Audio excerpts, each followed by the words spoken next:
I would be.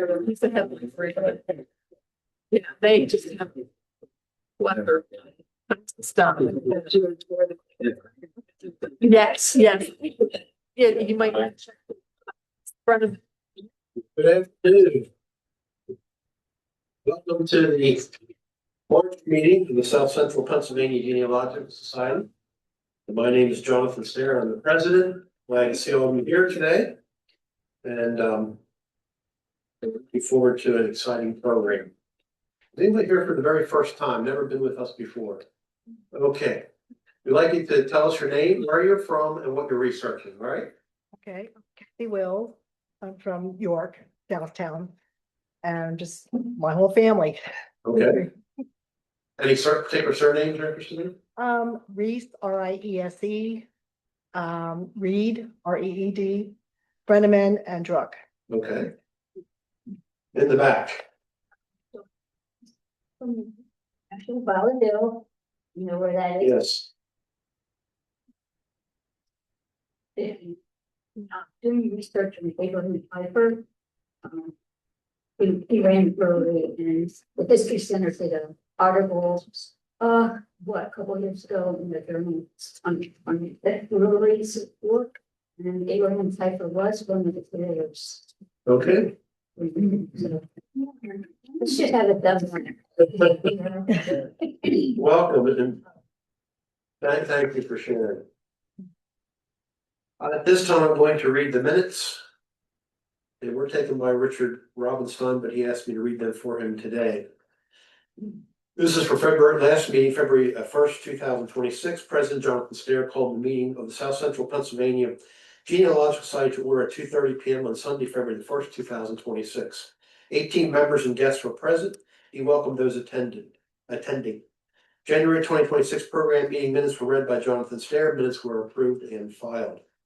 Treasurer and Membership Secretary Margaret Berg presented the January 2026 Treasurer's Report showing a starting balance on January the 1st, 2026 of $15,464.24. Receipts totaled $216, expenses totaling $1,023.02, and a net cash balance on January 31st, 2026 of $14,657.22. The society currently has 137 members.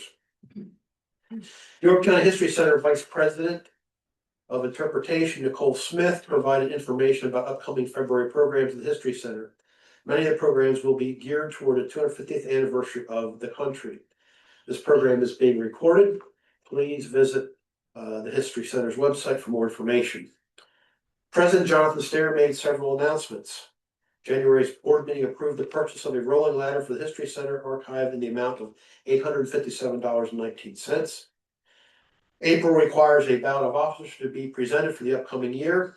The positions up for elections are President, Vice President, Director at Large, and Director of Public Relations. SCPGS will have a booth at the 2026 Palatine's to American National Conference being held on June 18-20, 2026 in Lancaster, PA, and seeking volunteers to staff our table. Other opportunities are available to volunteer by assisting us to abstract or transcribe special publications. And Jonathan has some programs being worked on, the theme being the Revolutionary War period. Vice President Richard Konkel gave an overview of future programs. March the 1st, 2026, using estate administration records and genealogical research. The speaker will be Richard Konkel. April's meeting will not be held on the 1st since this is Easter Sunday, but the meeting will be on the 12th. Alicia Fari speaking on Prospect Hill Cemetery, specifically on the Revolutionary War soldiers buried there. May 3rd, 2026, Aaron McWilliams, Pennsylvania State Archives, speaking researching Revolutionary War soldiers. And June the 14th, 2026, the Henry James Young Award. Vice President Mr. Konkel then introduced today's speakers. Submitted by Reporting Secretary Richard Robinson. Any additions or corrections to the minutes? If not, they stand approved as read. This time I'm going to ask Margaret Bird to give us the treasurers and membership report.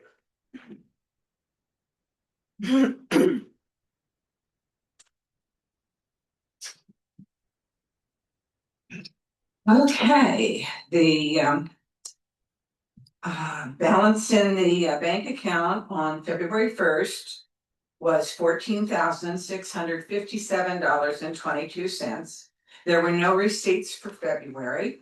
Disbursements in February were to Becky Ann Stein for miscellaneous mailing fees for publication orders in book or paper, newspaper, newsletter mailings and that. Okay, then that leaves the cash balance as of February 28, 2026, $14,609.75. Membership is 140. In February, we received, well, actually, it'll show up in March. It just came in the mail, which I want to tell you a little story about the mail. One new and 2 renewals, so we're at 140 right now. I checked the mailbox on February 13th and it was empty. There was nothing in it. And then we had the snow and time went by. And I went back on February 6th and I got the mail. I got 4 pieces of mail. And the postmark, thank goodness they were still doing postmarks, because I understand the post office is not going to do them anymore. Postmark on 2 of them was January 3rd. The 3rd one was January 21st, and the 4th one was January 31st. So, needless to say, I was on emailing and writing letters. One person does not have an email, and I wrote him a very nice letter and apologizing for it. 2 of them were for research and 2 of them were for the new renewals. So I don't know if you guys are having trouble with mail, but almost everybody that I've talked to and told this story is having a lot of trouble with mail. Our newsletter, and I guess I should say something about that, because our newsletter went out, but I haven't gotten my January, February yet, and I really think that the post office is taking their time on things. So just so you know, we're still working and getting them out, but it's taking some time. Thank you. Thank you, Barbara. Adam, anything from all that?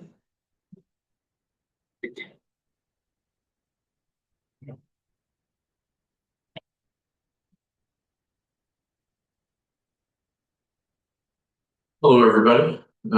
Thanks for coming on a non-snowy, icy day. It's colder than yesterday, though. My name is Adam Vance, and I'm the director of the Library and Archives. Excuse me.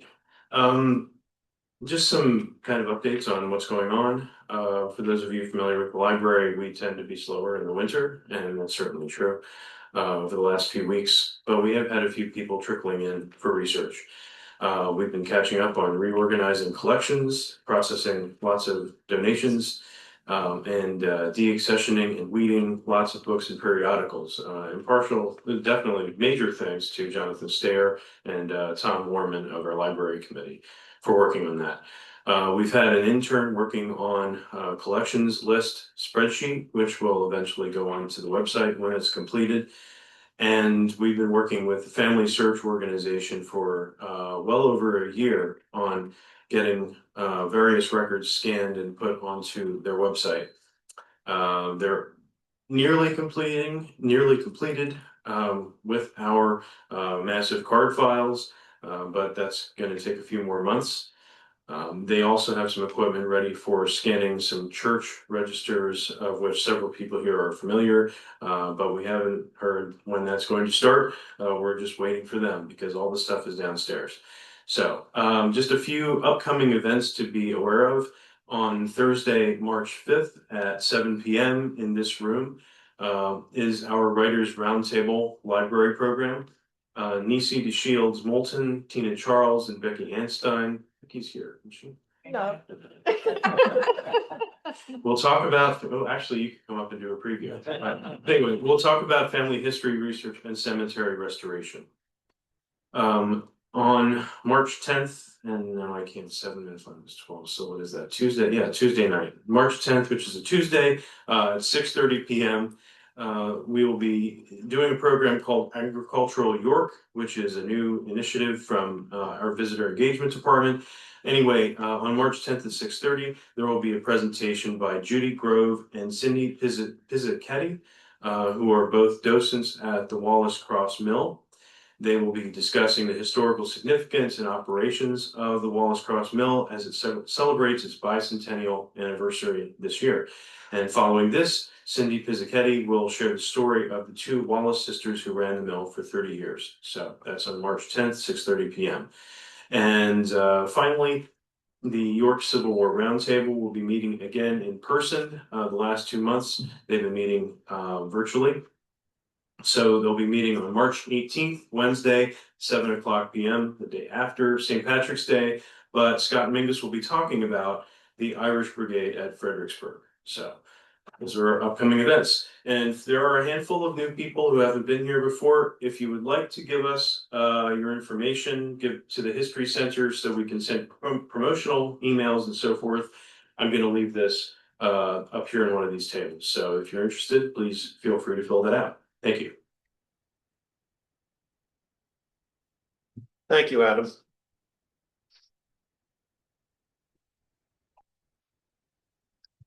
Okay, I have a couple items that were mentioned in the minutes. Keep in mind, next month, we have to present a ballot of officers new officers for the coming year. We are still looking for president, vice president, director at large, and director of public relations. So if you would like to fill one of those positions, or you'd like to nominate somebody for one of those positions, please let me or one of the other officers know as soon as possible. We will be presenting the slate at the April meeting. Also, as mentioned in the minutes, we are having a table, or booth, you might call it, at the Palatine's to American National Conference in Lancaster, June 18th through 20. Starting in April, I'd like to begin to put together a schedule of volunteers. I'd like to hopefully have enough volunteers that we have 2 people at the table at all times. And some of us are also going to attend sessions, so it'd be nice if somebody can be there, and then one of us can go to a session while that table is being staffed. So please let me know. I do have a couple volunteers, but we could use some more. And I think I drafted my wife to help for at least one day, so I'm still begging for that. As we mentioned in the minutes also, we continue to seek volunteers to transcribe or abstract records for special publications. And I want to emphasize something that Adam said Thursday night. Becky and Tina, you saw them last month speaking here. They'll be here again on Thursday night to tell you more about what they have done in their research projects. Is there any other business or notes anybody wants to share at this point? Okay, I'm going to do upcoming programs since our vice president is our speaker. Next month, April, Alicia Fari from the Prospect Hill Cemetery will be speaking to us about Revolutionary War veterans buried there. And please remember, because Easter is the first Sunday in April, our meeting next month in April will be the second Sunday. All right. We'll probably keep emphasizing that so that you get the right Sunday. In May, Aaron Nichols from the Pennsylvania State Archives was speaking to us about Pennsylvania's Revolutionary War militia records. And I can safely say, proudly say, that he is the world's leading expert on this topic. I taught him everything he knows, and then he learns even more. So now I consult with him when I have questions, because he has been into the records in a very deep way. So he knows those records inside out. If you have questions about the militia during the Revolutionary War in Pennsylvania, come that Sunday, and he can answer them for you. Also, that May meeting will be the meeting that we have elections for our officers. And then in June, our June meeting again will be the second Sunday. We will have our Henry James Young Award program. You'll soon be receiving information about the recipients of that to be announced. And as I mentioned at the last meeting, I am planning programs for the coming calendar year. Those will be described in the future and also eventually be in the newsletter on our website. Our speaker today is Richard Konkel, and I shouldn't say this, but I can say this, and he's a man who needs no introduction. I think all of us know who he is, but I'll just tell you a couple things about Richard. He is an attorney with the CGA law firm here in town. He also plays cello in the York Symphony Orchestra, and he currently serves as a vice president.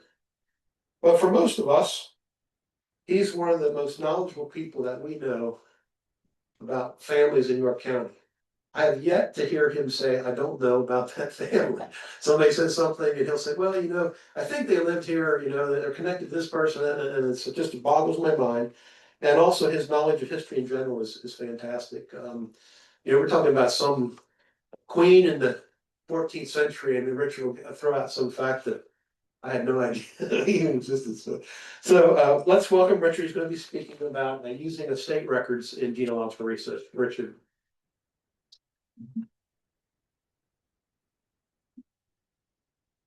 Well, I thank everyone for coming, and you have the lights turned down. Hopefully you don't all fall asleep. If I tell you everything I know about this topic, we'll be here until about 8 o'clock. So I'm gonna truncate everything considerably and try to get it in about an hour. We have 57 slides. This is sort of a semi-recycled presentation. About 2 years ago, I think it was in the spring, we put on a seminar called Bunny Slipper Genealogy. And had to pay for it. It was co-sponsored by the History Center and the Genealogical Society. And this presentation was put together for that. And that prompted me to write a series of articles in 2024, 25, which I learned a great deal more about some of these things, which I'll share a little bit of it with you. If you want to take a deep dive into it, if you're not aware, all of our newsletters are online on our website. We have a newsletter archive that goes back to 2011. So you can, if this really interests you, you can hear my ramblings about all these topics in those newsletters from June, I guess, July, August 24 through May, June 25, because there's 6 articles. I got to figure out how this works. He told me. So first, does everyone have a handout? Does anybody need a handout? So this was originally about doing research at home in your bunny slippers if you have such articles of clothing, or you could do things in the middle of the night. A lot of these records actually aren't online, but some are. So the primary websites are York County Archives, although they don't have the state papers online.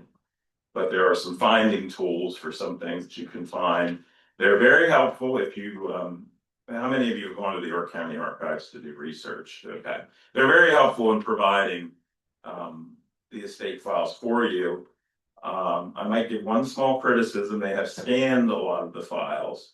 And in my opinion, the scans they did, they're trying not to use up so much space for computer stuff, and they're kind of not as detailed as I would like the scans. I mean, it's there, but they're very white looking. They're not the resolution that I would like. I'm very happy that I spent years making copies of stuff that I have, copies that I have. Because if they have it scanned, they basically don't want you to see the original for preservation purposes. Now, probably at some point in time, those all will be rescanned in a way that has a higher resolution. And I understand why they did it that way. I won't make any more comment about it than that. But they're very helpful. And if you haven't used their website, please take a look, because there are a lot of things on there that you can find records. And then either you can correspond with them or you can go there in person. Oh, going the wrong way. Here are some of the things you can see. That's where they show you all the different records. And it's mostly finding tools to find things rather than actual records that they have online for you to look at. Then this is family search, and York County, for these sorts of records, there's really only 2 things that are available through family search, and they're records that were filmed about 1949. Family Search is the Church of Jesus Christ of Latter-day Saints, used to be called the Genealogical Society of Utah, affiliated with the Mormon Church. And in 1949, they came to York and they filmed York County wills from 1749 to 1882 with indexes, and they also filmed orphans court records. So those are available. They're free online, and you don't have to go to a family history center to see them. Those you can do in your bunny slippers if you so desire. But you're looking at basically microfilm that has now been scanned of the original will books, not the original documents. So it's not original wills. It's the copies that were put into the will books. And then Ancestry, they unfortunately do not have for York County any original estate papers, but they have these abstracts of wills for a certain date, 1749 to 1819, and those are actually based on abstracts that were done probably in the early 1900s by the Genealogical Society of Pennsylvania, based in Philadelphia. There's green books that we have here in the library downstairs. They did many counties, probably York County is the poorest abstracts that were done. There are errors in those. And this one I pointed out, this is an ancestor of mine, Philip Stambaugh, and it says his son-in-law is Christian Kaufman, and that should be Christian Hefner. So somehow they really screwed up the last name. It's not even close. You wouldn't find that very easily.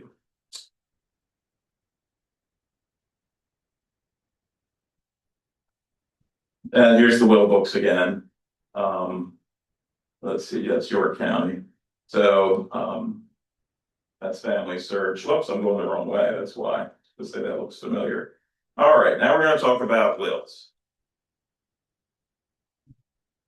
You're all, I think, born after or before 1990, right? Everybody. So most of you can read cursive handwriting. This is probably the hardest go to read cursive handwriting. You know, if you write cursive handwriting now for young people, they think it's in Chinese and they just look at you strange and they can't read it.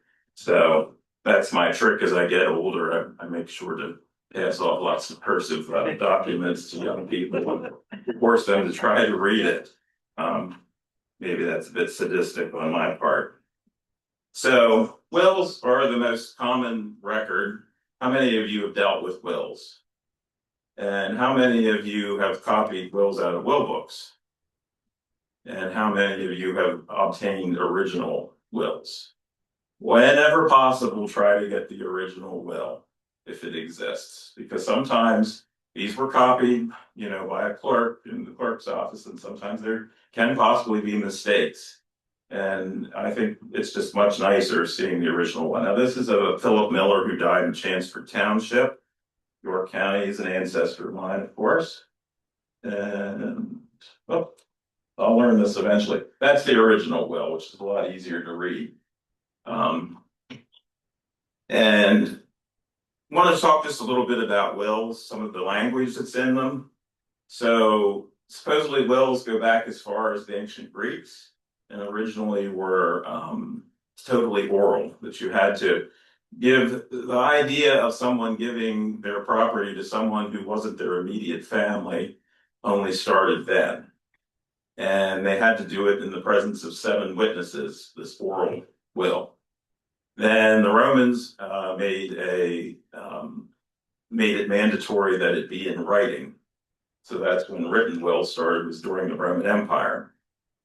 Then, of course, the Roman Empire collapsed, and in the western part of the Roman Empire, the Roman Catholic Church basically filled that vacuum, and your clergy of the Catholic Church were probably some of the only people who were able to write and so forth. So church courts took over this part of jurisprudence. So all wills were basically administered by church courts. In England, it was the prerogative court of Canterbury up until the 1800s. From the Archbishop of Canterbury, they had jurisdiction and probated wills. And the idea with the church was that you gave money to the church, money or land, and that helped you with your spiritual journey, that you made it to heaven a little quicker for your various sins, and you weren't in purgatory as long. And sometimes the church maybe took some advantage of that. So by the time of the Reformation, the church was one of the largest landowners in most jurisdictions, which a lot of the princes didn't really like that. So a lot of church land, such as Henry VIII, they confiscated tons of church land and then doled it out to his rich buddies and made them richer yet. But you know, the whole terminology, last will and testament meaning it's kind of your religious statement about some of your faith. And the language, even there, it says, "In the name of God, amen." This man, he was probably somewhat religious, but this is not his language. This is a form. He would not have sat around and spoken in such language, and there's a whole form that they use. They had form books that they used to do these. Now, Quakers will not use that language. Quakers don't like swearing oaths. So they generally don't use that language in their wills. But that language persists up into the early 1900s. Now, from this will, it's really good to look at these original wills. This one talks a lot about land. He had 4 sons, and they divided the tract into this farm, which was about 196 acres, into 2 parts, and divided it between the sons. Actually, there's real nice deeds where they have little surveys in that show how they were divided. Talks about the widow. This will was made about 10 years before he died. It's always good to see who the witnesses are. Here we have a D.H. Anderson, David Anderson. He, I believe, is the scrivener. And I think he served different times as a justice of the peace. So he was familiar with these forms and how to write wills for people. Mr. Miller there did sign with his mark. I don't think he was literate. And then neighbors and relatives and so forth are the witnesses. And then there's the probate section at the end. So several things to look at. Like I said, it lists the name of his children. It lists where he lived at the time the will was made. Just because a person says what their residence is at the time the will was made does not mean that's where they died. They may have died somewhere else, and that's probably reflected in other estate papers. Talks about the division of land. Sometimes these wills have long recitations about things that are to be done for the widow, what property the widow is to receive, and that children are to take care of the widow, to provide her with a portion of the garden or how much produce, how much meat she is to receive every year, and firewood brought to her door, and what part of the house she can live in, and all sorts of things along those lines. Sometimes those sorts of agreements are actually found in deed records also, so you can find them both places. But that's lots of interesting information you can find. So probate, a lot of times people list the date of probate as the date of death. It almost invariably is not the date of death, but it is proof that the person was dead by that date. So in this case, the probate was January the 9th of 1855.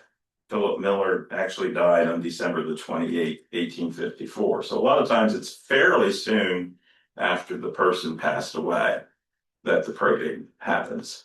Sometimes, though, it can go on for several months. You know, maybe bad weather or various other issues that may arise.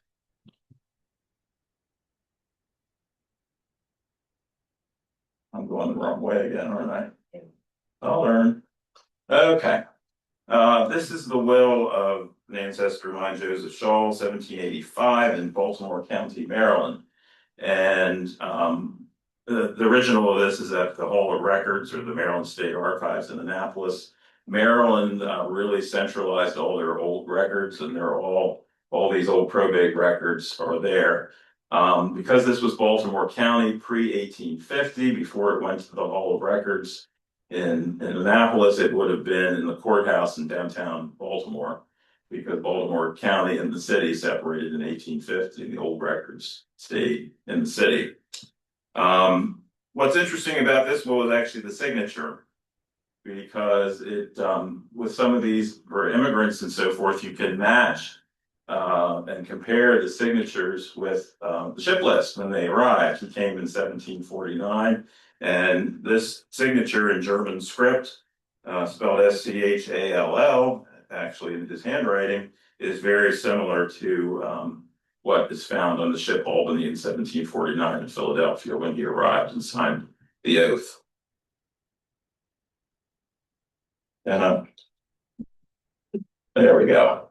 Now in York County and in various other parts of the Pennsylvania German area, we have German wills, and actually this society did a wonderful publication. It's our special publication number 40, entitled Unrecorded Wills of York County, Pennsylvania. The majority of those are German wills.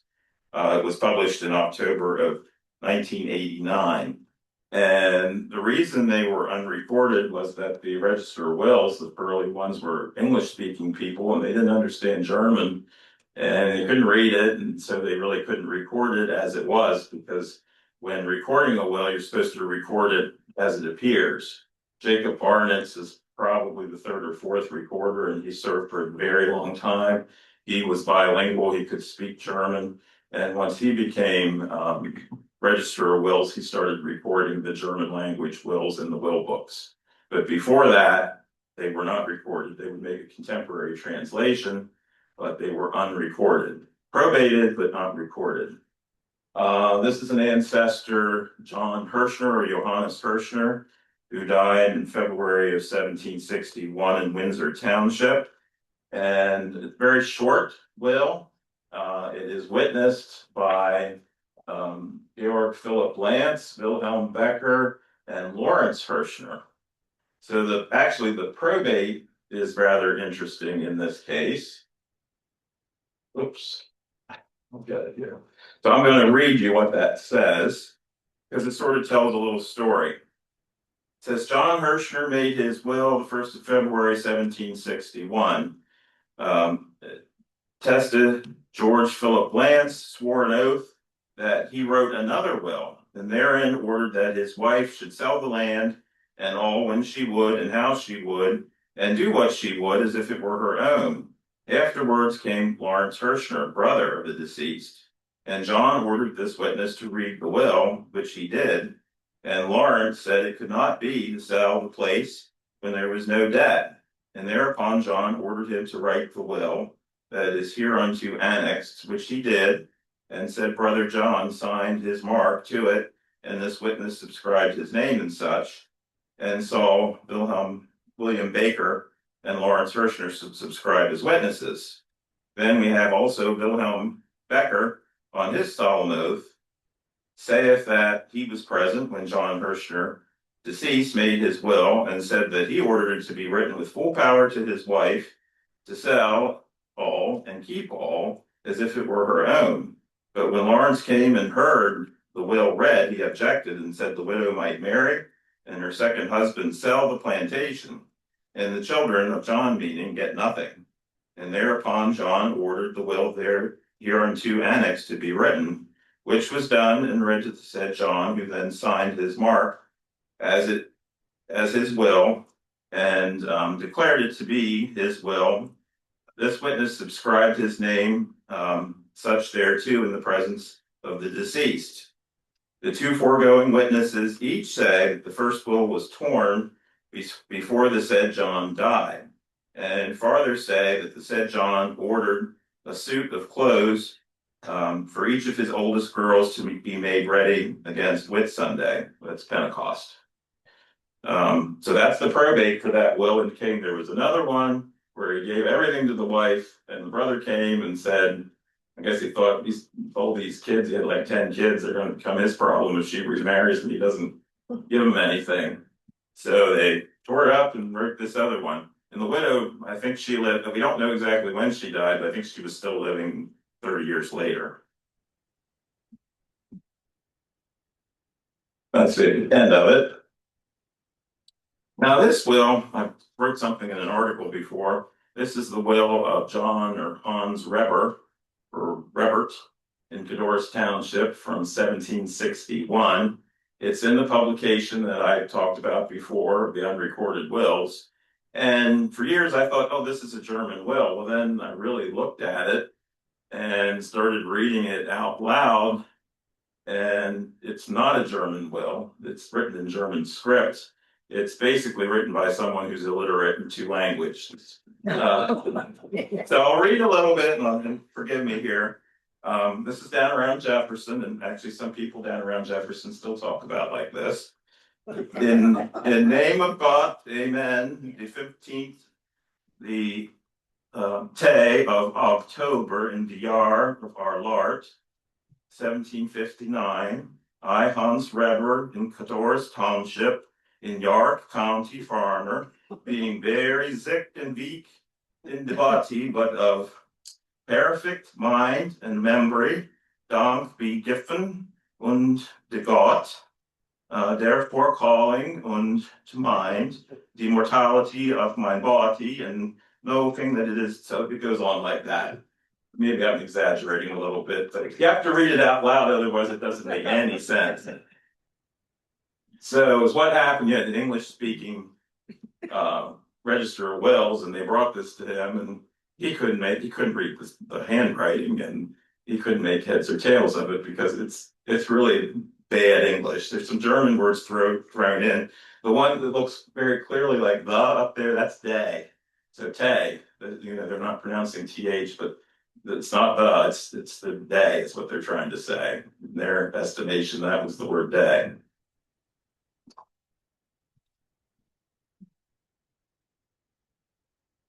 Citations, you're not going to find much about citations. We still do them today. A citation, well, I'll get it here by the end of the presentation. Citation is where they haven't opened an estate and the register issues this citation, which has to be served on people who are able to open an estate to do so. And of course, the Register of Wills in the Commonwealth has an interest because there's inheritance tax, and the inheritance tax isn't being paid. And it's probably good for people to do this. Now, this is basically an English family that was living in Cadorus Township, and John Burnham is the name. There were some deeds between this Henry Wilhelm and the Burnhams, and I think basically he went and filed and had this citation done to move along the real estate deal that he was doing and buying the farm. I think they did the deeds, they were recorded. John died, it was the winter time, and they just didn't do anything. And so they served this, and that got them moving, so to speak. Administration bonds. This is one that's actually from Philadelphia County early on. Basically, the whole idea of the administration bond is that people don't run off with the assets of the estate. And in testacy cases, they were absolutely required back a long time ago. They are required now if you have an administrator who is out of state. Basically, if you have someone who's in county or in Pennsylvania, they're not required. And the only people that do them now are insurance companies. And actually in New York, there's only one insurance company that will issue these bonds. I've had to have some done occasionally because it's just what we had to do. This situation, it's kind of a pain to get. It's not real bad, but back in the day, you had other people who would post the money for the bond, and generally you were supposed to have your administration done within a year, and then I guess the money could be returned. So people, they didn't want any funny business going on. This is a Henry Pauling. It's a New York family. They lived in Providence Township, Philadelphia County, now Montgomery County. And his mother was Dutch, and his wife was Dutch, and her name's Jacominke Pauling. And you have various people there. So they're interesting to see who's on them.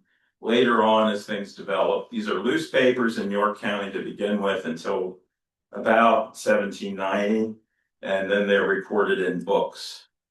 A few books are missing, but practically every intestate estate will have them. A lot of the states that have wills will have them as well. Later on, wills, we start having clauses that waive the requirement of a bond. Basically, I've never written a will that has not waived the requirement of a bond because it's a pain to do it. This is a York County one for the estate of Christian Moser of Helen Township. Would now be still Helen Township on the border with Springersburg. Back Brook Valley Road is where he lived. Actually, Mr. Matthews, who was our speaker for in November, he lives on Peter Moser's property, which was inherited by his only daughter, who was married to Adam Strong. She's calls her Soul Femme, and there's a Peter Moser. Magdalena is his only daughter, and then we have, I can't read who that is, John Stewart. He might be the one who put up the money. But relations aren't usually given. Sometimes you can kind of infer them, sometimes relationships are given. This is out of a book. This is for Henry Coltrider in 1819. His son-in-law, John Landis, is signing the bond. The widow, Christina, she was a Hirschner. She was the daughter of that John Hirschner. And then we have Christian Landis, who's John's father. So those are found in books, and then oftentimes on the back side of the bond is information about letters testamentary or letters of administration being issued and what date they were issued.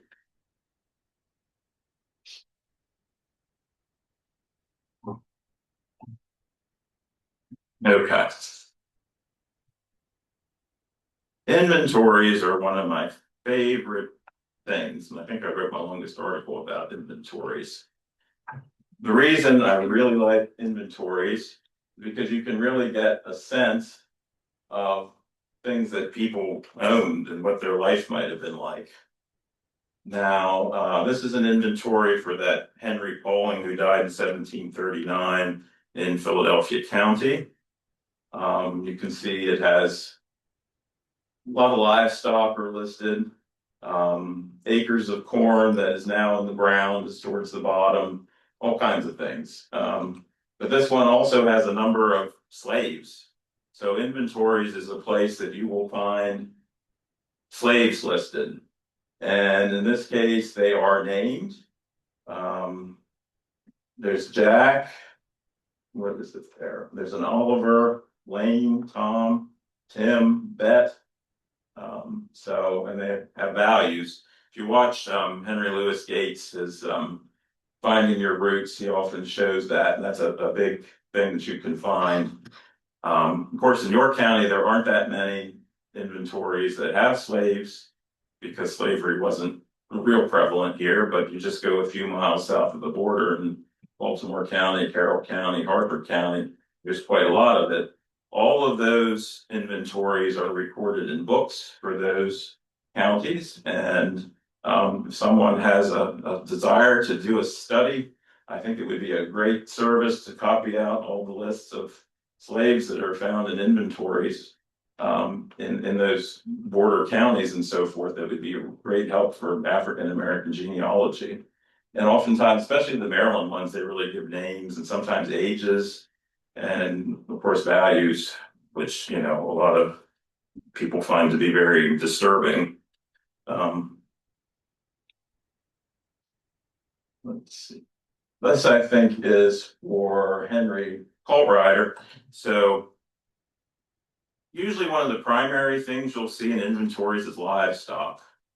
And a weird thing is a lot of times they have way more livestock than what the horses and cows that are listed in the tax records. They only tax certain ones.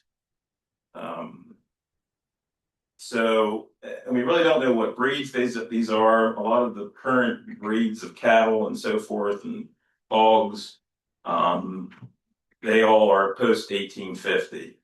Holstein cattle, which are your main milk cows, and which I only learned when I was in Ireland, or what Frisian, I always read about Frisian cattle, same thing as Holsteins. Except in Ireland and a lot of places in Europe, they call them Frisian and not Holstein. Much later. A lot of times they only have, it's a red cow, it's a black cow, it's, the color. Likewise with horses, they don't give breeds. Rarely do you see chickens or poultry. I think they were just sort of running around and they didn't, sometimes you'll see that, but it's rare. You'll see sheep, you'll see hogs, you'll see horses, all that kind of stuff. Occasionally dogs. I have never seen cats, although they've certainly had cats, but there's that old saying about herding cats. How are you? And the other thing is, unless they were a good mouse or a ratter, they probably thought they had no value. So sorry if you're big cat lovers, but farmers back at that time probably the only thing the cat was good for was catching the vermin, which they probably had a lot of. So crops is something. This one I want to point out something too. You'll find this is Henry Coltrider, 1819 in Windsor Township. At the bottom here, it's property kept for the widow. Okay, so there's a list of things that she kept. She has the stove and pipe, 2 chairs. I mean, it's not a whole lot of stuff, but small tubs, iron pots. But what's interesting at the end, he died intestate. There's no will, there's no orphan court stuff. But they're saying we are the heirs of Henry Colbrider, and we agree that the widow can have these items. He had 1 son, George Colbrider, and then his daughters, one married John or Johannes Wombaugh, one married Frederick Hostler, one married John Landis, and one married Philip Steffi, and there they all are signing, and that's just found on that inventory. Now, you're not going to find that on every inventory, but that one lists those. This is that Joseph Shaw 1785 in Baltimore County. This is a very, very detailed inventory. It's only 3 pages, but it's small writing and lots of information. Couple interesting things with the clothing in the article I list. His wife must have died as well. It's men's and women's clothing, and every item is listed. It's 2 hats, 1 loose coat, 1 body coat, 2 underjackets, a pair of velvet breeches, a pair of leather breeches, a pair of trousers. I guess that was long pants. 1 waistcoat, 1 body coat, 1 pair of stockings, and then there's a whole bunch of petticoats. 1, 2, 3, 4, 5, 6, 7, 8. 8 petticoats. 1 saloon petticoat, I guess that's a fancy petticoat. A mantle, which would be a coat, or for a woman, I guess, a short gown, 2 short gowns. Then there's different materials, 3 yards of linsey, that would be some kind of linen material. 1 yard of coarse tow linen, 2 calico bed gowns, 1 linsey bed gown, another linsey bed gown, 3 aprons, all described as check aprons. A bonnet, a black handkerchief, 2 pocket handkerchiefs, another pocket handkerchief, a black silk handkerchief. I think a handkerchief without being called a pocket handkerchief was something that a woman wore, like a babushka around her head. Pair of stockings, short gown, 2 shifts, bunch of shifts, old shirts, linen, towels, gloves. So, I mean, really detailed. A lot of times it'll just say wearing apparel of the deceased. But this lists all that stuff. And they were living, you know, where Mount Carmel Road is and Belfast Road. They were kind of living in what's now the 5th District of Baltimore County on the west side of 83. So this was not really close to anything and out in the country. But, you know, she had that saloon petticoat, he had those velvet breeches. I don't know what they were up to. Another thing, the Maryland ones will list creditors and they will list kindred. So the 2 sons here sign on the inventory, not something you find so much in Pennsylvania inventories.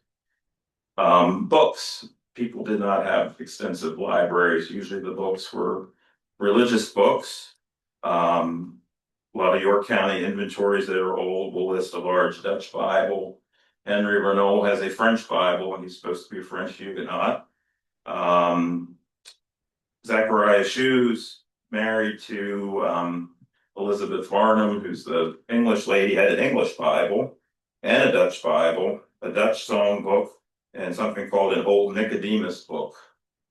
There's a Gospel of Nicodemus that was published in Lancaster. It's an apocryphal book of the Bible, of the New Testament. I think, yeah, the Daniel Renault inventory has a Zollerkopfer book, and that was from a Johannes Zollerkopfer, who was a Swiss Reformed minister, published in 1691. So it was a religious text, and they were reformed in their religion. The Joseph Shaw has a large Bible, hymn book, a prayer book, a psalter, 2 catechisms, 1 primer, and a spelling book. I don't know how many of you have seen old hymnals. Old hymnals before a certain date have no music in them. They're just words, and they're usually very, very small. And have really good eyesight to see them. So, and they probably sang a cappella. A lot of times in inventories, you'll have indications of occupation. You'll have blacksmith tools, you'll have weaver's loom, a bunch of linen, a bunch of wool or something, things that are of that sort.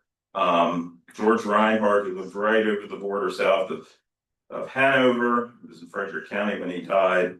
He was only 39 years old.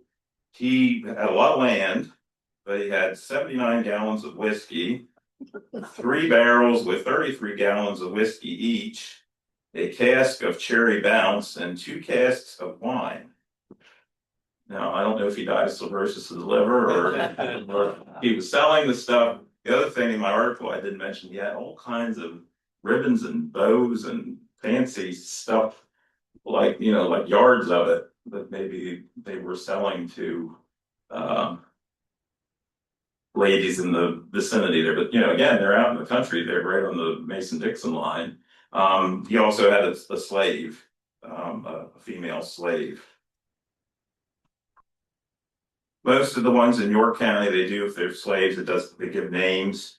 The Brogue Tavern, one is Elias Dykes. He actually had a last name. And then there's some proof that he was freed and was living in the same area quite a few years later. Thomas Kelly, who lived in the area of Laurel and Chanceford Township, his son was an early congressman, James Kelly, who lived in York. He had several slaves named in his will, but they're not named in the inventory. One of the slaves is named Phyllis, and Louis Miller in his drawings has old Phyllis and Mary Kelly, who was the daughter of Colonel John Smith, that they were painting chickens. I guess the chickens had lice or something, and they were probably painting them with lime or something like that to make the lice go away. But that old Phyllis, I believe, is the same lady that would have been James Kelly's father's property. And she had a daughter named Phoebe, who then there's a Phoebe Hall who's named in Colonel John Kelly's will, but this is after the days of slavery. Something you'll find a lot in inventories is notes and debts. And oftentimes those people are relatives.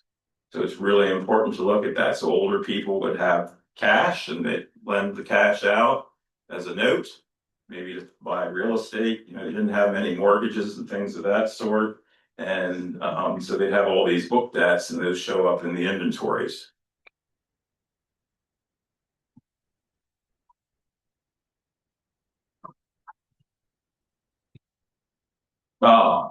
German. So luckily not too many inventories are written in German, but there are some. It's important to note that this was not a new practice for Pennsylvania Germans when they came to this country. In Europe, it was done oftentimes upon marriage and upon death and upon remarriage, because they wanted to determine where the property came from. So it was something that they would have been used to for neighbors and so forth to make these detailed inventories. And some of those German records do exist in various places in the towns or in the regional archives. This is for Philip Becker of Newberry Township. And I want to direct to the lower right corner here, because this talks about some of the grains that they had. And we have Weizen, which is wheat. We have spelt, which some people use today, spelt flour. That was something they used for bread. They have what they just call corn, which I believe is rye. I think they made a lot of rye bread too. Then they have Welsh corn, which in German that means foreign corn, which actually is Indian corn. So in this country, there's nothing foreign about it. It was native to here, but that's the German word. And then the last thing they have is Buchweizen, buckwheat. So they had bushels of all that stuff. They were using all of those different grains. Some of the things, Kleider Schrank, that's a closed closet, some of the common furniture, and you sort of have to read it out loud, and it takes a lot of time to figure out what it all says. Renunciations. These are not found in every estate by any stretch of the imagination, but they can be quite interesting when you have them. So this one is for the estate of that Joseph Shaw again. He named two brothers who I don't know how they're related or if they're related, Frederick and Martin Schneider, as his executors. And we have this renunciation, 1785, November the 24th. Sir, Mr. Buchanan, I was informed this day that Captain Stephen Gill says I am appointed an executor in Joseph Shaw's will, and I am not capable to serve, for I cannot talk English nor hardly understand any. Therefore, I hope that you will be kind enough to excuse me, and I would have acquainted you with it before, but I never heard anything of it till Captain Stephen Gill told my brother of this. This is from your friend Martin Schneider, and he was relieved of his duties as an executor. Renunciations, though, are usually a family member saying, I don't wish to serve, usually in an intestacy case. Today, if you have someone who died intestate and has a bunch of children and only one wants to serve, you have to get renunciations from everyone else. They didn't really do that back then. So this is from that John Vernon Barnum. This is the widow Jane or Jean. And she didn't show up on the 23rd day of February, but they have it in the file. She was supposed to sign one, but she didn't. She did not serve as the administratrix. But this one provides a family connection that we wouldn't have known otherwise. Zacharias Shue, who is my ancestor, here he says that it's his father-in-law, that he's the son-in-law. However, Henry Wilhelm, it doesn't say what relation he is. I think he's another son-in-law. He's the one who served, but it doesn't say that. But we wouldn't have known this otherwise. There is a deed from 1803 where John Burnham Jr. shows up and received his inheritance from his father's estate and his mother's estate from Zacharias Shue. He doesn't say where he lives. It says he was a soldier in the Revolution and was gone all these years. And I can't find a Revolutionary War service for him, but I think he just was in the Continental Army for a long time and showed up in 1803 and he had this stuff, but it doesn't say my brother-in-law. So you could infer a close relationship why he would hold this inheritance for his brother-in-law, but it doesn't say so in that release that's recorded in the deed records. And then this one is for the Christian Moser estate, and it has two interesting things. His wife Gertrude is not named anyplace else, so we have a name of his widow, and she is renouncing that Peter Moser who was on the bond. Now she says that it is her brother-in-law, basically, my brother of my deceased husband, and from the bond, it said he was of Hempfield Township, Lancaster County. So between those two documents, you know that the brother was over in Hempfield Township, and that this document, you know that he's the brother. You don't. The other document doesn't really list a relationship. Orphans Court records. There are many original papers, and there are dockets. And sometimes there's things found in papers that aren't found in dockets, and there are things found in dockets that aren't found in papers. The dockets are online on Family Search, and you can search those. But basically all the Orphans Court records have been put into the estate files, which maybe they shouldn't have done them that way, but that's what they've done. They're not kept separate. So this is what the docket looks like. This is the estate of Peter Lau, who had about 300 acres. Oftentimes, Orphans Court dockets or petitions, when someone died intestate and they didn't indicate what they wanted done with their real estate, and they had 10 kids, there would be a petition, and the general form would be Peter Lau died intestate, owning a farm of 300 acres. He has all these kids, the daughter's married to who, so it really lists out all the children, whereas sometimes wills don't list out all the children and who they're married to, the daughters, that is. They don't list who the sons are married to. And it says the parties are unable to come up with the proper division of the property. So we're asking the court to divide the property. So basically what they do usually is they have neighbors go out and do some kind of appraisal and say, well, we think it can be divided as such and sold as such. In this case, with this Peter Lau estate, he had a bunch of sons, and the sons all took portions of the land. They took the tract, and it describes the buildings that are on, they had like a log house and a log barn or something on the part that they kept. These final orders dividing it are only found in the docket. There's no loose papers for that. And there are no deeds for it. So this is the only place you're going to find how they acquired their tracts of land. This one, this is the petition for this Peter Lau, and it lists all the children, and one of the daughters was dead, and it lists her children. So I mean, it can be very, very rich in genealogical information and pretty complete as far as who the legal heirs under intestacy were. And then they all signed, they were all petitioners. So all the heirs had to sign it. Michael Lau, Daniel Lau, Samuel Lau, David Lau, there's an Amig, there's a Rohrbal, they're all there. Jacob Kirshner as guardian for his children. Let's see who this is. Peter Lau again. So there's extensive stuff regarding Peter Lau here. Oh, this was with the neighbors who went and decided on the division of the property.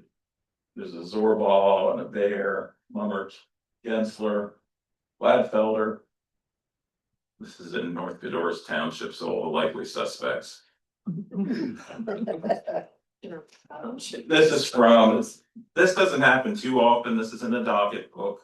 This is not Peter Lau. This is Colonel John Kelly, who owned a lot of land in Chancellor Township, and his land was all divided up.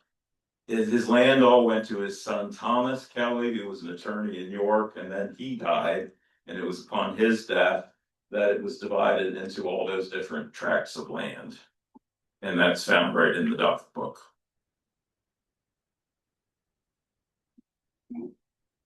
This is an orphans court petition. It has to do Elizabeth Shue. Her father was Michael Hauer, and Michael Hauer really didn't like his son-in-law Isaac Shue. I think Isaac Shue was probably an alcoholic, but I'm not sure. He was court-martialed during the War 1812 for not showing up for militia duty, and they got divorced in 1835. But this is from 1817, asking for guardians to be appointed for the minor children, because it says that Isaac had abandoned the family several years before. And indeed, Isaac died in Springfield Township in 1843, and he died intestate, and his kids took all the property, but they were not administrators. They basically had nothing to do with it. They didn't show up for the sale. They weren't there. They just collected the money. So I don't think he was a very nice guy, or they didn't like him at any rate. Maybe things didn't work too well between the husband and wife. This is from the estate of Christian Landis, who died in 1780 in Windsor Township. And he was married twice, and this lists all the younger children who were minors and gives an age. Now, this was a Mennonite family, so you don't have church records. And, these ages might not be 100% right on, but they're close. And, this is really very helpful in genealogical research to have this listing of minor children. And there's two of these petitions. One names the brother Christian Landis, and I think his father-in-law is Jacob Strickler. And then I think Jacob Strickler died or something, and they named someone else. But there's two of these that several years apart. Okay, vendor list. This was something I learned. This is sale list. And they used to call public sales for quite some time were called vendu. And auctioneers were called vendu criers. And they called it crying vendu. And I thought this was some Anglo-Norman French terminology that went back to the Middle Ages. And apparently this term is not known at all in England. Apparently it comes out of colonial New York. But it is based on the French verb vendre, which means to sell. But it was correct that they used the term. It was developed in colonial New York and spread pretty much through eastern United States. For York County, there's a couple really early lists, but not really until the 1830s do we have a lot of lists. And they're interesting. This is for Adam Strong of Pelham Township. The sale happened after the widow died, who had been Magdalena Moser, which was quite a few years after his death. I think about 1848. And if any of you have gone, particularly in private property sales, they don't usually have conditions of sale that are read out loud. But if you've ever gone to a real estate auction currently, someone like me has to get up and read some big long statement about these are the conditions, and you have to do this and you have to do that, and we want this much money down, and you have to, you get the drift. This is the only one I've ever seen that had these conditions of sale for the personal property. And then you have the stuff listed, what it brought, and who bought it. And that can be very interesting. One thing I would stress, these widows a lot of times didn't have a lot of stuff that they received under the law. A lot of times you'll find the widow purchasing quite a lot of the stuff at the sale, probably because she's saying, the rotten guy, why didn't they leave this stuff to me? These are my pots and pans that I use, and my this and that I use, and I want to keep this stuff to keep house. So at least that's how I'm interpreting it. Like I said, sometimes it's really interesting to see who's at the sale and who's buying what. So our last record is administration accounts. And it's probably my second favorite record. And this is one for Walter Konkel, who lived out, I guess it's not Brook Valley, it's there at Glades where you turn north. There's a fork in the road, Glades Auction. I can't think of the name of the road. Yeah. His farm was back there. It's a big stone house. He had some money. He was pretty wealthy. So there's a lot of interesting things. Pennsylvania German church records, generally for most of them, you have baptisms and communion records. Death records are kind of few and far between, except for churches that are in town. You have a lot of things that have to do with the death of the person that are listed as being paid off. Ministers who preached the funeral sermon, people who made the coffin, people who engraved the tombstone, where they purchased the tombstone. Sometimes the engraver is not the same as the person who purchased. You basically have these two columns. So the son and son-in-law, Christian Konkel and Christian Gingrich, were the executors. And the left column, you have basically receipts that came in, so the amount of the inventory. But a lot of times, this is a case in point, you will have you'll have the sale of the property listed and who purchased it and the terms of it and what the price was, but you might not have a deed because the deed is unrecorded. So this is a great place to find that. Here we have George Small. I think he's the one that built Christ Lutheran's, the newer church here, and the steeple. He made the coffin.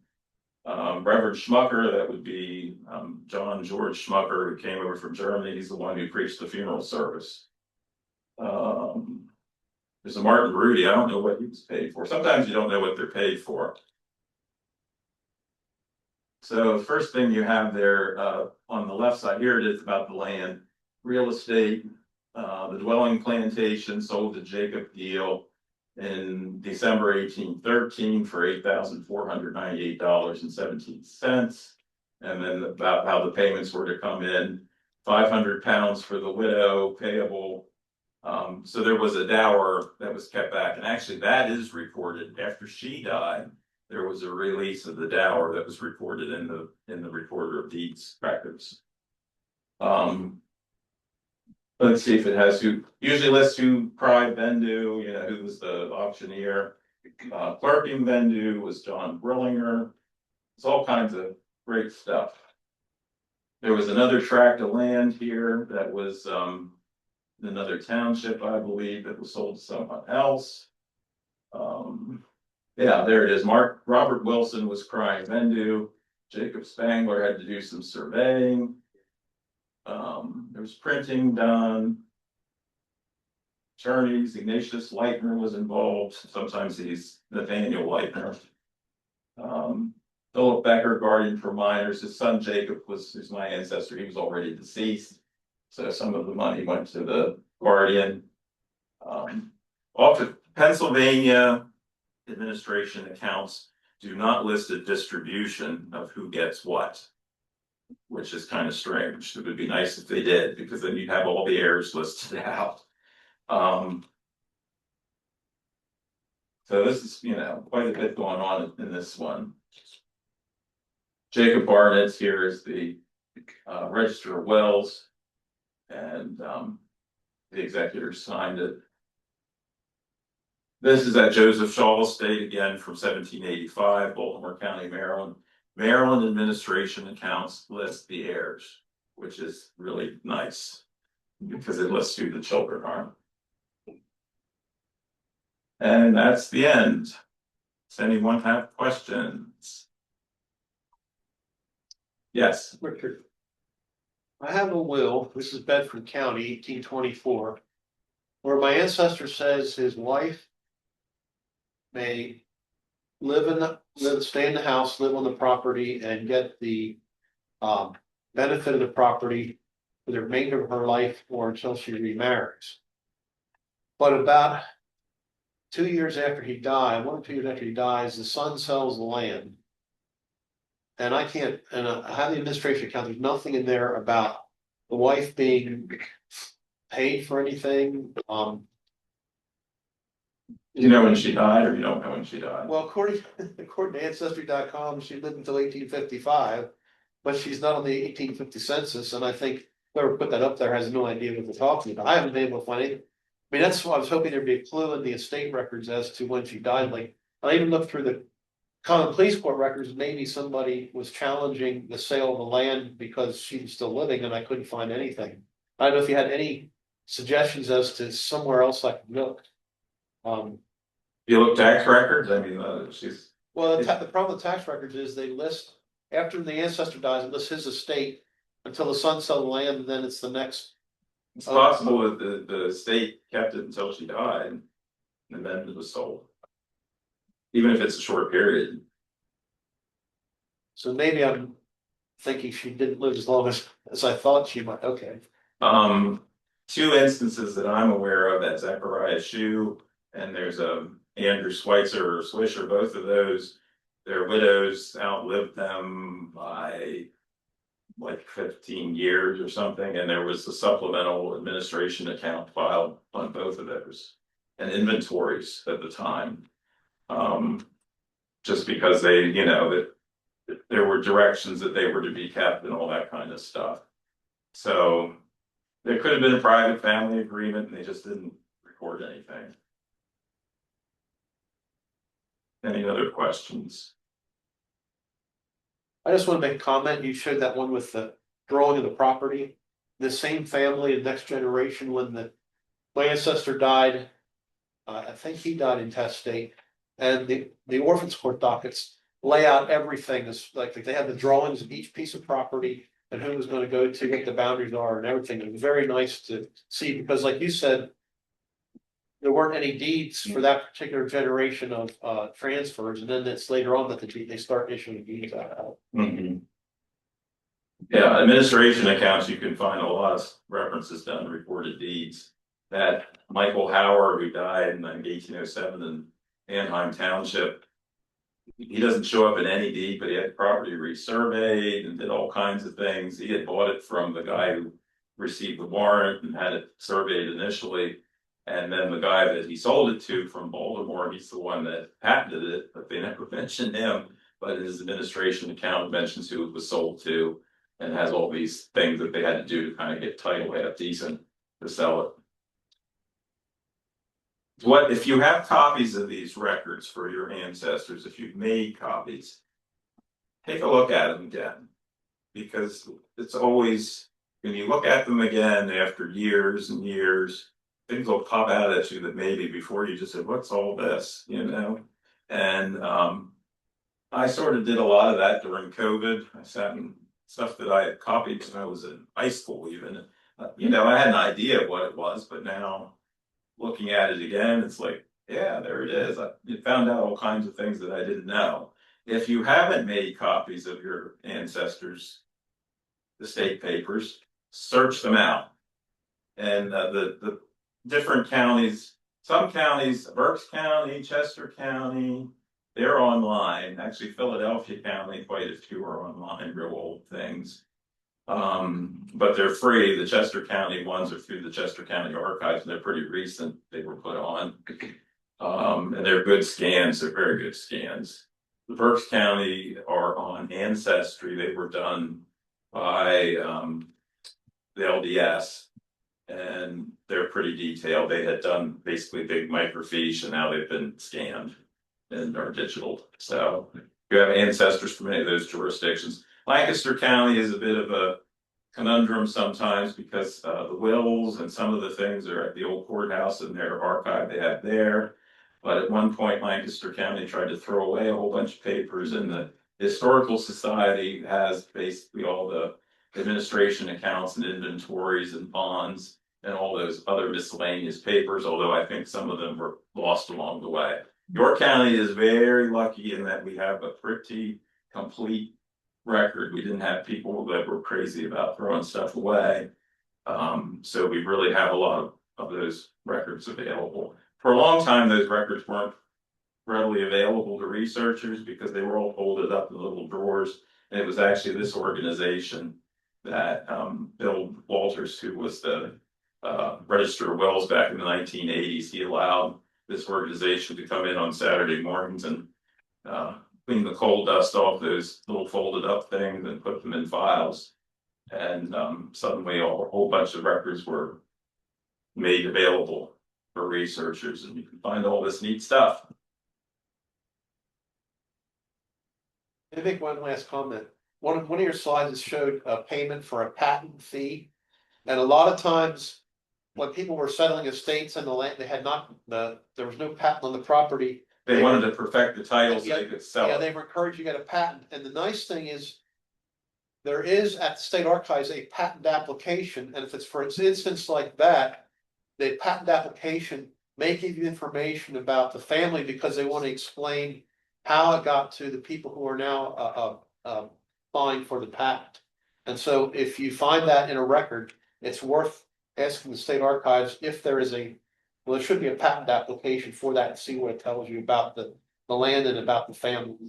Okay, well, that Michael Hauer, check him out. That's the guy who Yeah. got the patent then. He doesn't, Neil Hively stuff, his name doesn't appear at all. Well, I encourage you all to go out and research. Thank you.